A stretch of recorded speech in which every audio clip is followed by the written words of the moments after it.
Thank you for tuning in to the latest edition of the 12 Kyle podcast. Whether you're listening during your commute, while working out, or just relaxing at home, we appreciate you. Every download, every listen, and every subscription means a lot. Up next, the 12 Kyle podcast. Ladies and gentlemen, thank you for listening. Thank you for downloading.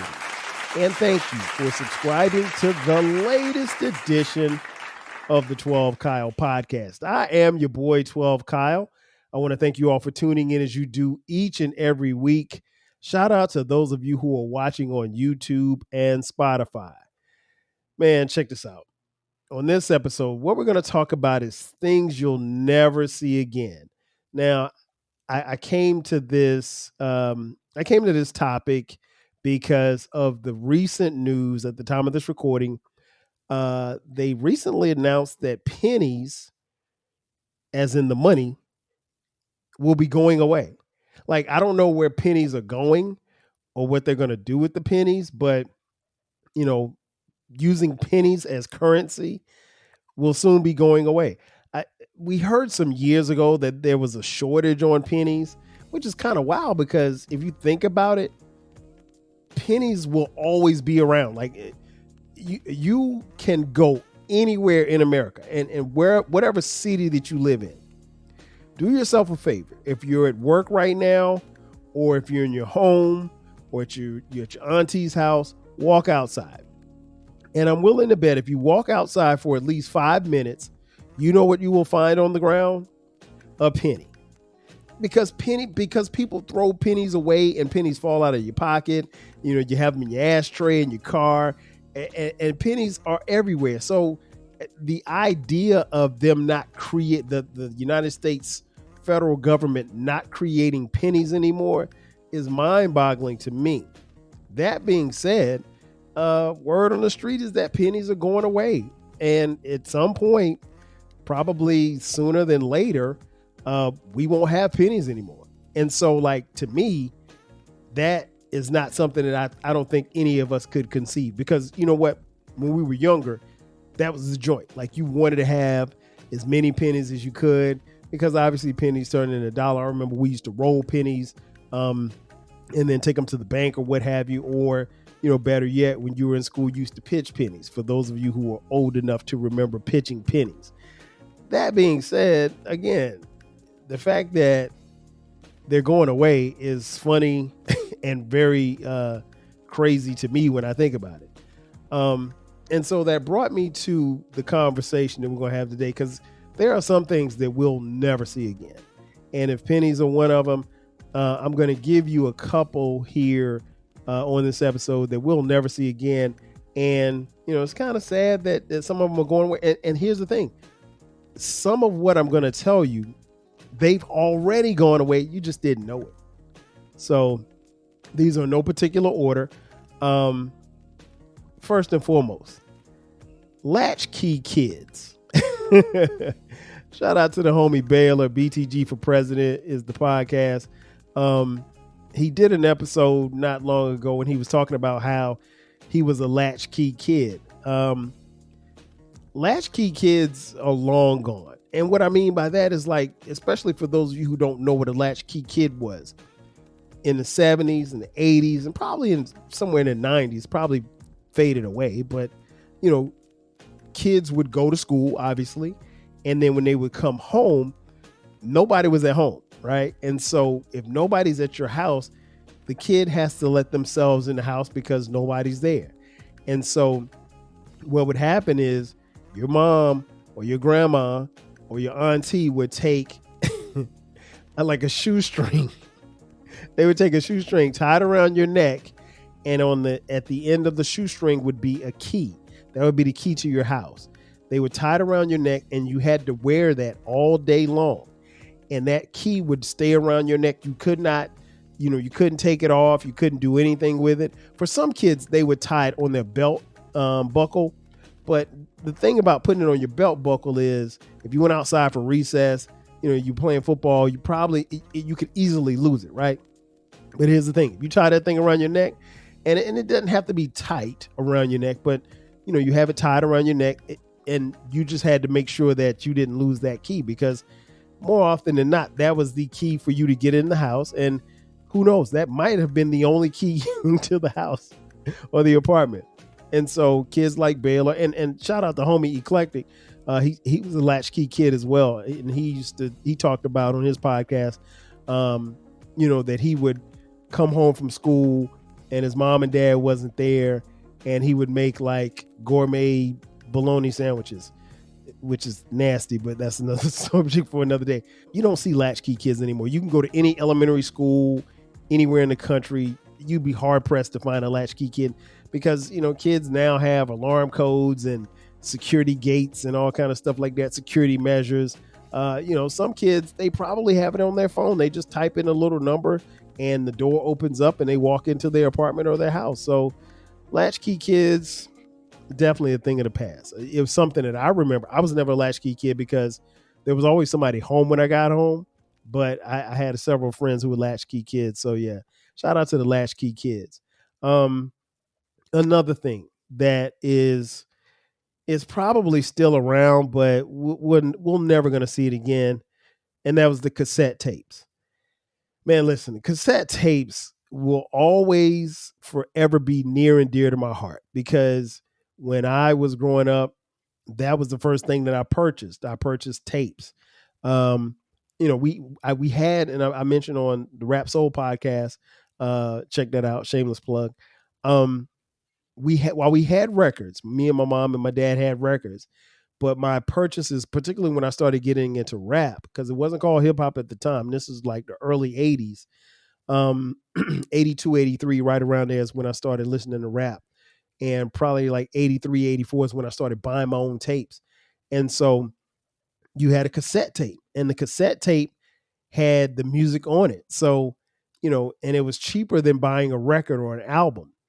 And, cassette tapes were everything, man. And then we got to a point where you could have the boom box with the dual cassette tapes where you could play and record off the radio. Listen, record, pause, play, epic. Some of you don't know what that means, and I'd be here all night trying to tell you what it is, but that was epic. But cassette tapes did it all. And not only could you buy your favorite artists on cassette tapes, we eventually moved to the point where you had these blank cassette tapes. And on those blank cassette tapes, you could make your own slow jams tapes. These were the first playlists for us. I mean, we didn't call them playlists. They were just our tapes. And so like those were a lot of fun to have. I still have some cassette tapes at my mom's house. And I would love to play them, but the downside of the death of cassette tapes is that there's absolutely unequivocally nothing to play them on. But yeah, shout out to the cassette tapes. Another thing we'll never see is the encyclopedia. Now, listen, when I was coming up in the 80s and the 70s, but mostly in the 80s, the encyclopedia was everything, because like, and this is going to make you laugh, the encyclopedia in some households was like a status symbol. Like if you had an encyclopedia or you had a set of encyclopedias, that meant you had a little bit of money. Like you could, and the encyclopedias had everything. Any and everything that you wanted to look up, you could find it in the encyclopedia. It was our first Google, and we loved it. And I loved the fact that we had A through Z. Anything you wanted to look up, you could find in the encyclopedia. You could pretty much do a nice book report on something that you found in the encyclopedia. You could get a lot of good meaning and everything like that. And it was different from a dictionary because it went into more detail as far as what you were, whatever you were looking for. But I love the encyclopedia, man. We were fortunate enough that we had some encyclopedias, and they were dope, and they were always a great reference tool for me. But over time, they were big and they were bulky, and you always had to buy them in I guess boxes or whatever. So you had to get a case. So one case would be A through, like you might get a case A through K, and the other case might be L through Z. So you couldn't have one case and then have the other. So, it was a hustle. And I don't know how much they cost, but based on what I think, they probably weren't, they probably were like $100, which, in 82 was a lot of money. So, yeah, shout out to the encyclopedia. Those are never coming back. Because again, we have Google now. Anything that I want to learn, I can find on Google. And, some of us use GPT. I mean, that's another search engine as well. So it's, you'd be hard pressed to find somebody who has encyclopedias. What's interesting is, to my right off the screen here, you can't see it, but there's a closet. And in that closet, there are some encyclopedias. I don't know where they came from. I guess they're my wife's family or whatever. But I've never looked through those books ever because I didn't have a need. By the time we got married, Google was around. So it was cool. What else? We'll probably never see. What? Now, here's the thing. The dog catcher. I don't know if the dog catcher is extinct. I just know that I never see a dog catcher anymore.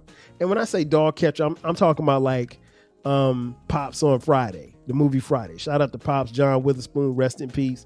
Yeah, like that. Like a guy who would, choke a dog and rough him up as he, so eloquently explained his job title in the movie Friday. But nah, man, dog catchers may still exist. I've never seen a dog catcher. Honestly, I've never seen. As long as I've been living in Atlanta, I've never seen a dog catcher in any neighborhood that I've been in or any neighborhood that I've driven through. Now, again, feel free to correct me if I'm wrong. If you have a dog catcher in your neighborhood or you've seen a dog catcher, let me know. I've never seen a dog catcher. I don't know that they exist anymore. And I'm pretty sure they don't exist in my area of Atlanta. And I'll tell you why. It's because I always see stray dogs. There are literally stray dogs running the streets of Atlanta right now as we speak. But dog catchers, nah, man. I mean, and I get updates and, you get little emails and stuff about, hey, in the neighborhood, hey, there's a loose dog on Jefferson Street and, he's brown and his name is Fluffy. Listen, I don't know. I have yet to see a dog catcher, and I've been living here since 1997. So go figure. The next one is pretty obvious. Payphones. Man, listen, I have a special relationship with payphones. And the reason being is because payphones were that last line of communication. And what I mean by that was you had to use a payphone, for people to call you. Cause like, I'll go back with my journey with cell phones. Like I was probably, of my friends, I was probably the last one to get a cell phone. Right. And so I had a pager. And so you hit me on the hip, shoot me a page. And then, so I would keep, cause I don't smoke. So I would keep, coins, quarters and dimes and stuff and nickels in my ashtray. And I still do to this day. And so you get a page, and then so you'd have to pull over wherever you were driving or whatever, and then you respond to the page. You call whoever paged you back, right? And it would always be at a payphone. And I remember when payphones were 10 cents, and then they went to 25 cents, and there was an uproar. Man, people lost their damn minds. People were like really mad and complaining about the fact that they didn't want to pay 25 cents for for a payphone. But payphones were cool, man. Payphones were cool. I have no beef with payphones. There is one payphone that I know of, and I don't think that it actually works, but the payphone is actually in someone's yard, and I think they have it as a relic. And it's at this park not too far from my house. If I get a chance, maybe I'll drive by there and take a picture of it. But yeah, payphones don't exist. If you see a payphone, please take a picture, because that is a relic of the past for real. Speaking of phones, phone books, man, listen, the phone book was everything back in the day because that's where you got the information from. And when I say phone books, I mean like let me just explain this to those of you who may not have been around back in the day. So, before we had cell phones, if you had a public number, your phone was listed in the phone book. And so there was a big, thick book in your town or municipality or county or what have you, and they would go by and it would drop them off at everybody's house or everybody's apartment, and so everybody had a phone book. And so if I wanted to, call King Germ from Pod and Saved Our Marriage, if I wanted to call him and I didn't know his number, as long as I knew either his name or his mom's name or his dad's name, first and last, then I could look it up. Unless they had a private number, it was listed in the phone book. And very few people, at least where I'm from, in Florence, South Carolina, very few people had private numbers. Like that just didn't exist because you had to pay like an arm and a leg to get a private number. And so, so we would have phone books. And in the phone book, now let me make the distinction. You had the phone book and then you had the yellow pages. The yellow pages is where the pages were all yellow, just like that. The yellow pages were dope because that's where you could look up any business. So if I wanted to go to the Regal movie theater, but I didn't know the number and I needed to know what time the movie that I wanted to go see was showing. I'd look it up in the yellow pages and I'd call the Regal movie theater and say, hey, what time is Spider-Man showing today? That type of thing. Not to be confused with the white pages. The white pages also showed businesses as well. And again, these books were free. They were really, really thick and they would deliver them to you. And everybody had one. And again, if you knew, so that girl that you were trying to talk to, but you were kind of scared, you didn't even have to ask her for her number. If you knew her mama's name, if you knew her last name, or if you knew her dad's first name and their last name, you could look it up. You could look it up and call. We did that plenty of times in 88. We did it plenty of times. Are you feeling nostalgic for the golden eras of rap and soul music? If so, tune in to the Rap Soul Podcast. We are your weekly journey through the 80s, 90s, and 2000s, spotlighting the music and the hidden gems that shaped the soundtrack of our lives. From the powerful beats to the soulful melodies, we bring you the best of the past with fresh insights and stories. Rediscover the music that defined a generation. Subscribe to the Rap Soul Podcast and enjoy the vibes. If you want a podcast where culture, conversation, and life collide, where you get insightful commentary, engaging discussions, and a fresh perspective on everything, then you need to listen to the 12 Kyle podcast. Hosted by the one and only, yours truly, 12 Kyle, a voice that you know and trust. This podcast will bring you thought-provoking moments, compelling stories, and a whole lot of fun. Whether you're a first-time listener or just tuning in, each episode promises to be something new and exciting. So sit back, relax, join 12 Kyle, myself, and my guests as we break down the world around us and give you stories that you've never heard before, from nostalgic throwbacks to everything in between. The 12 Kyle podcast is a front row seat to this conversation.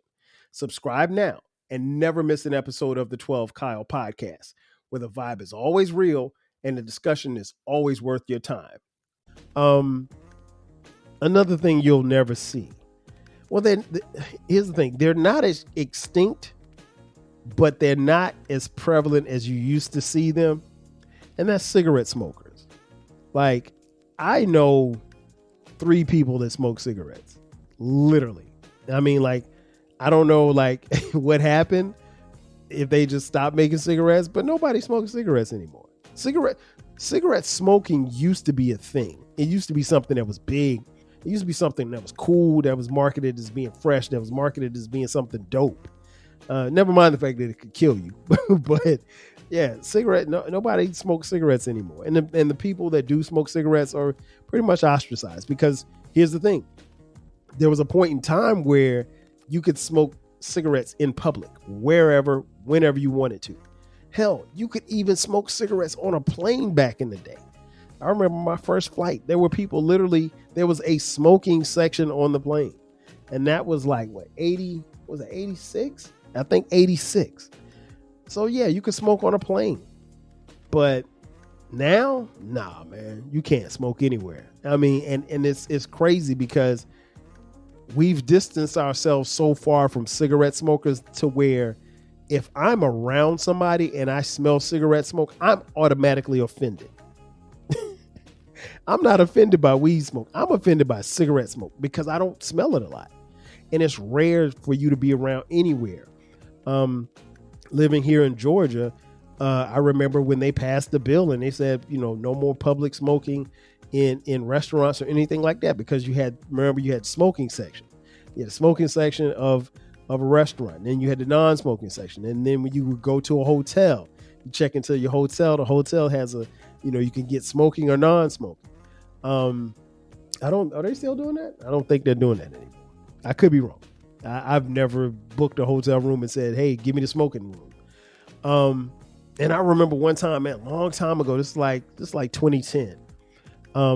It's like 2010 because I was living and working in Minneapolis, Minnesota, working for Wells Fargo. And I'll never forget this because you couldn't smoke inside the building, but you could go outside and smoke. And they had smoking sections right outside.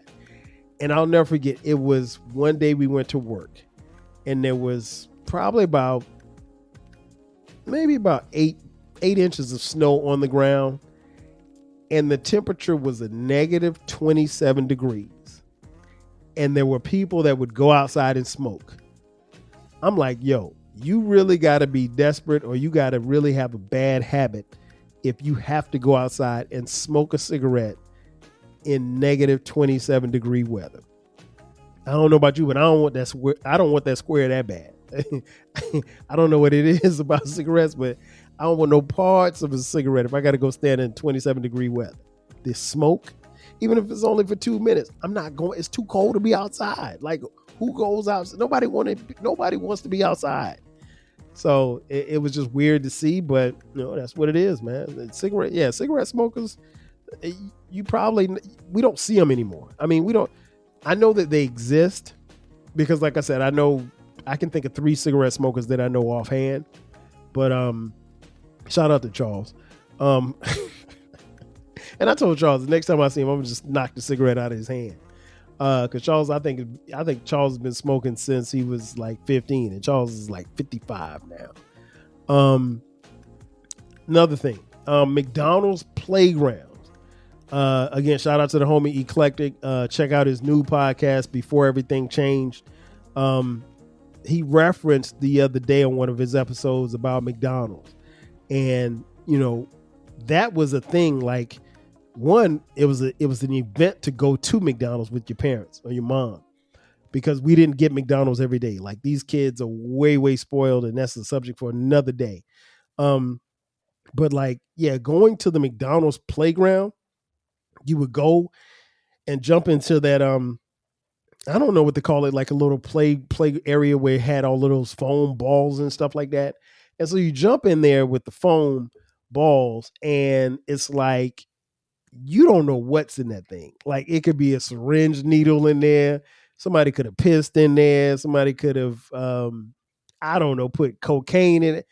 Any and everything was, all kind of germs was in that place. And we just went in there and had a ball. I mean, like, they used to have slides and stuff. The McDonald's playground, low key, was almost as fun as the idea of going to McDonald's. But, the playgrounds went away, man. I mean, McDonald's, they changed their whole model and everything. So we'll never see that again. Ever see that again. Another thing we'll never see, and I think me and the homie King Germ were talking about this one day.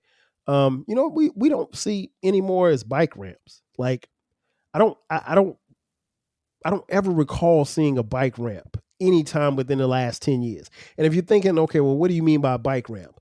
A bike ramp is when back in the day you had your bike and you would make either it was something that it was either man-made or it was something that you would just jump over. So your ramp might be, I don't know, maybe 2 or 3 feet off the ground, and you ride your bike as fast as you could, and then hit the ramp and then jump over. Sometimes you would jump over people, and all of this was inspired by the late great Evel Knievel, Daredevil man. Is Evel Knievel?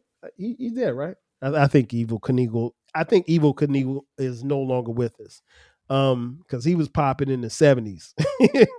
And Evel Knievel was pretty old then. But yeah, he was a daredevil. He was a stunt man who did these amazing jumps on his motorcycle. And he is allegedly had broken almost every bone in his body at some point in time in his lifetime from doing these jumps. And so you would see the clips of Evel Knievel doing these jumps and stuff. So you go outside on your bike and you try to duplicate that. And so like I don't see any I mean I rarely see kids riding bikes, but I don't think I've ever seen a kid jump any ramps. I don't think there's been any bike ramps. And what's interesting is there's a bike ramp right down the street, a bike ramp that I used to jump all the time.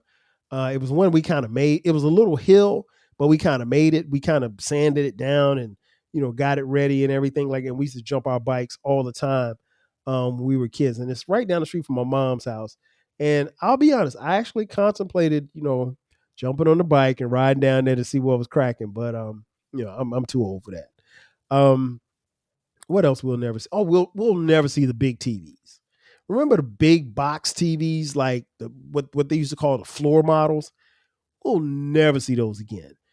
But the great thing about those TVs is that you couldn't steal them. If you broke into somebody's house, you're going to take everything but the TV because that TV, it would take 4 people to steal that TV. That TV was everything. And what was always interesting about the big TVs is that anytime like the tube went out or the TV just went, it just went out for good, you take a little TV, put it on top of the big TV. The big TV became the TV stand for the little TV. But yeah, nobody makes those TVs anymore. They went from those, the big floor models to what we used to call the flat screen big back TVs in the 90s, early 2000s. And then you went to the flat screen. So now everybody's got flat screens. So remember when flat screens were a thing? That was a long time ago.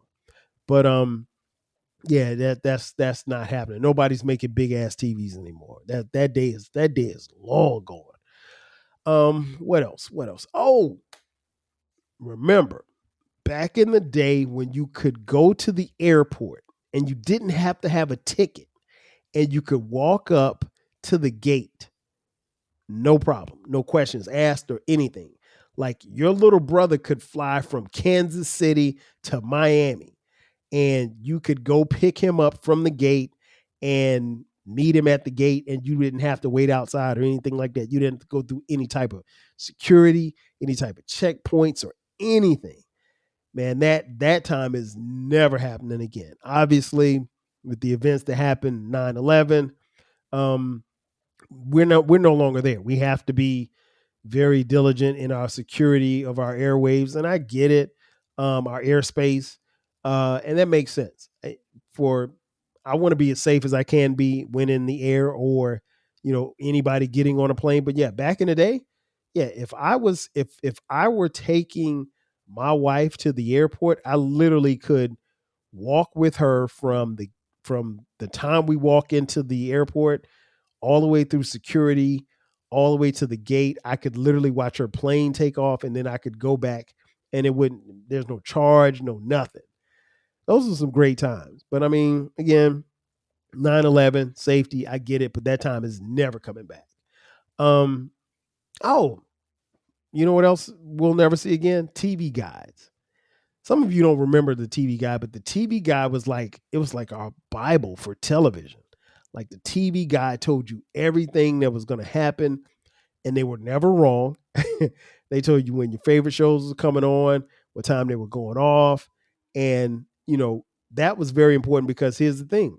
With the TV guide, it gave you just that. It gave you a guide to let you know when your programming was coming on. Because here's the thing.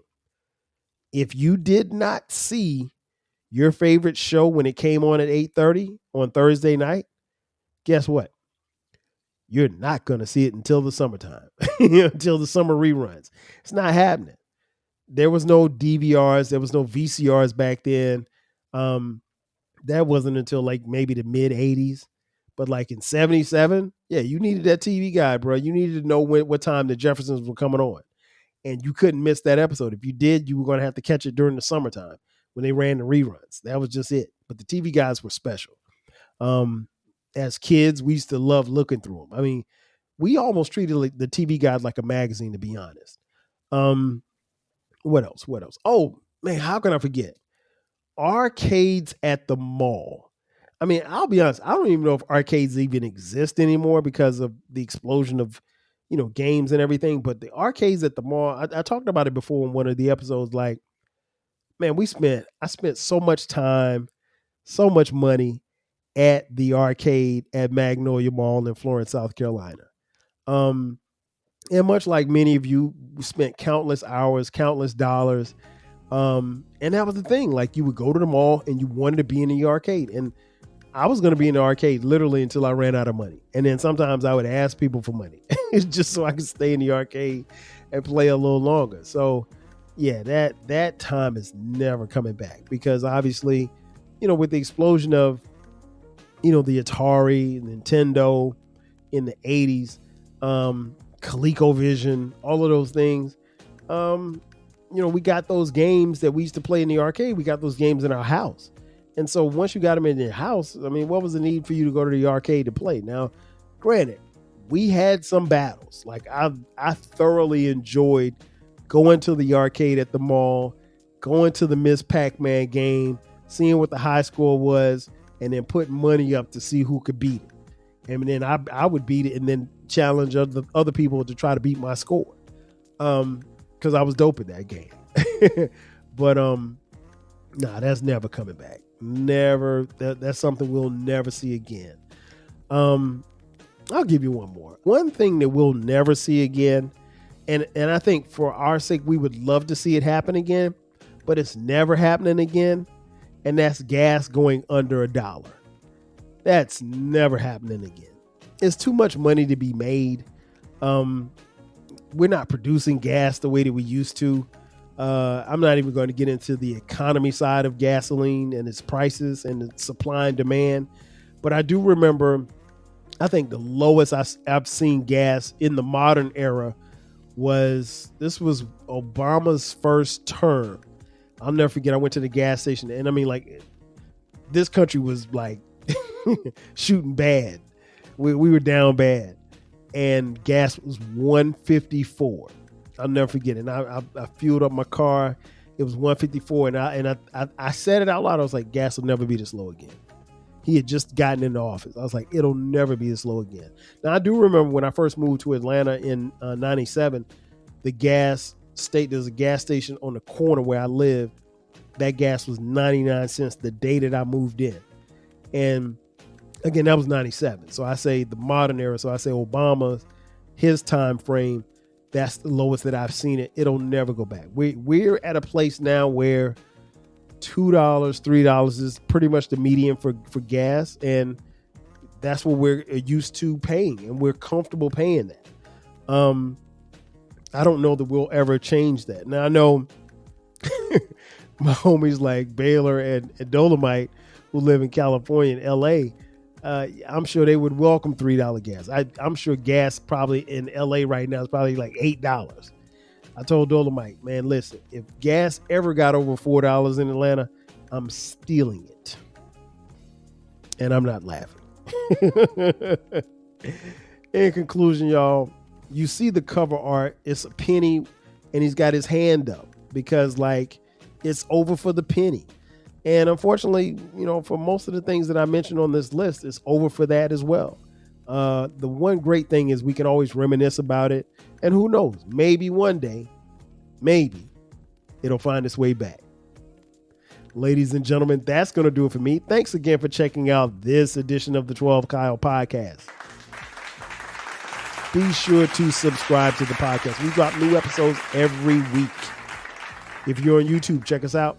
Check out the YouTube channel, the 12 Kyle podcast channel, and be sure to also check out our new baby. It is called the Rap Soul Podcast. The Rap Soul Podcast is my music podcast. It's where we break down music and artists from the 80s, the 90s, and the 2000s when it comes to rap, soul, hip hop, and R&B.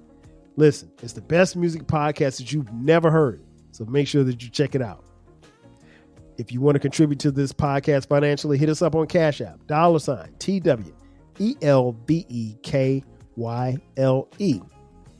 Also, we have merch. Click the link in the description box, and that way you can buy 12 Kyle podcast t-shirts, hoodies, as well as coffee mugs. We got it for the low. Ladies and gentlemen, again, that's going to do it for me. Thanks again for checking out this edition of the 12 Kyle podcast. I am your boy 12 Kyle. We'll catch you guys next time. 5,000. Cheers. Thanks again for listening to this episode of the 12 Kyle podcast. If you enjoyed this episode, make sure that you hit the subscribe button and share this podcast with a friend who needs the 12 Kyle podcast in their life. Every listen, every download, and every share helps us grow. Thanks for being a part of the 12 Kyle podcast community. We appreciate your support. We will catch you next time. 5,000.